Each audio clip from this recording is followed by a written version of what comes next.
ছেপ্টেম্বৰত আগতে আৰক্ষীৰ নিযুক্তি। Hi guys, welcome back my YouTube channel মিথুনাৰ ব্লগছ। পুনৰ এটা নতুন ভিডিঅ'লৈ আপোনালোক সকলোকে স্বাগতম জনাইছোঁ।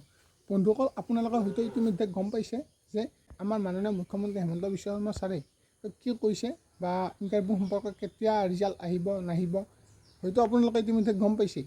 আৰু যদি গম পোৱা নাই, আপোনালোকে ভিডিঅ'টো প্ৰথমৰ পৰা একদম শেষলৈকে চাব, তো তেতিয়া সকলোখিনি কথা গম পাব।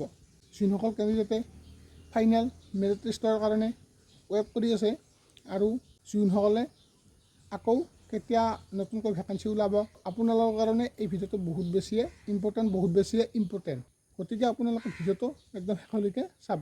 বন্ধুসকল, লগতে যদিহে আপোনালোকে মোক ইনষ্টাগ্ৰামত যদি ফ'ল' কৰা নাই, তেতিয়াহ'লে এইটো ইনষ্টাগ্ৰামৰ নাম আহিছে, আপোনালোকে মোক ইনষ্টাগ্ৰামত গৈ কিনে ফ'ল' কৰি ল'ব, কাৰণ তাত আগতীয়াকৈ ইনফৰ্মেশ্যন বা আপডেটবোৰ পাই থাকিব। অকল এতিয়া কথাটো হ'ল যে আমাৰ কেতিয়া ফাইনেল লিষ্ট আহিব, মানে কেতিয়া ফাইনেল মেৰিট লিষ্ট মাৰিব আৰু লগতে কেতিয়া নতুন ভেকেঞ্চি আহিব। এতিয়া প্ৰথম কথাটো হৈছে কেতিয়া আমাৰ ফাইনেল লিষ্ট মাৰিব। এতিয়া চাওক, যিহেতু চেম ছাৰে আমাক কৈছে, ল'ৰাসকলে বা কেণ্ডিডেটসকলে সুধিলে তেওঁ কয় যে এইটো মাহত ওলাব অমুক ভেকেঞ্চি। আপোনালোকে হয়তো ইতিমধ্যে এই ভাল খবৰটো গম পাইছে।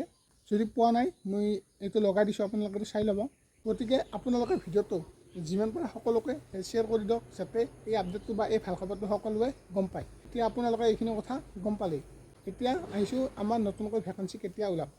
এতিয়া চাওক, যেতিয়া আমাৰ মানে এইখিনি যিমানখিনি পেণ্ডিং হৈ আছে এই ভেকেঞ্চিৰ মানে ৰিজাল্টৰ বাবে বহুতে ৱেট কৰি আছে, এই ৰিজাল্টটো যেতিয়া আহিব, মানে ৰিজাল্টবোৰ ক্লিয়াৰ হ'ব, আকৌ আমাৰ ছেপ্টেম্বৰ হয়তো নৱেম্বৰ ডিচেম্বৰ নাপায়গৈ, তাত হয়তো আমাৰ আকৌ নতুনকৈ ৰিক্ৰুটমেণ্ট প্ৰক্ৰিয়া বা নতুনকৈ কিবা ভাল খবৰ বা আপডেট আহি যাব পাৰে। এতিয়া ভেকেঞ্চি আহিব নাহিব, কেতিয়া ওলাব কেতিয়া নোলায়, এইবিলাক ভাবিলে নহ'ব বা এইবিলাক সুধি থাকিলে নহ'ব। এতিয়া আমি ভালদৰে প্ৰেক্টিছ কৰিব লাগিব, বুজি পাইছেনে? আমি এইবাৰ ক'ত নোৱাৰিলোঁ, এইবাৰ য'ত কমি আছে ন, তাত আপুনি ভালদৰে গুৰুত্ব দিব লাগিব, কাৰণ তেতিয়াহে আপোনালোকে ভাল এটা মাৰ্ক, ভাল এটা ৰিজাল্ট কৰিব পাৰিব। হয়তো এইখিনি কথা তুমিও জানা বা ময়ো জানো। গতিকে বন্ধুসকল, ভিডিঅ'টোত ইমানখিনি একো নাই।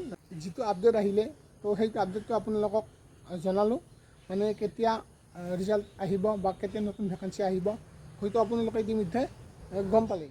পুনৰ কৈছোঁ বন্ধুসকল, আপোনালোকে এই ভিডিঅ'টো যদি ইয়ালৈকে চাই আছে, তেন্তে এটা লাইক কৰক, আৰু লগতে আমাৰ চেনেলটো যদি নতুনকৈ চাই আছে প্লিজ ছাবস্ক্ৰাইব কৰক, আৰু যিমান পাৰে এই ভিডিঅ'টো সকলো বন্ধুসকলকে শ্বেয়াৰ কৰি দিয়ক, যাতে এই আপডেটটো সকলোৱে গম পায়। ছেপ্টেম্বৰত আগতে আৰক্ষীৰ নিযুক্তিও হয় আৰু ছেপ্টেম্বৰত নতুন এডভাৰটাইজো ওলায়। আমাৰ গোটেই কনচেপ্টটোৱে হ'ল যে অসম আৰক্ষীত কোনো খালী পদ থাকিব নালাগে।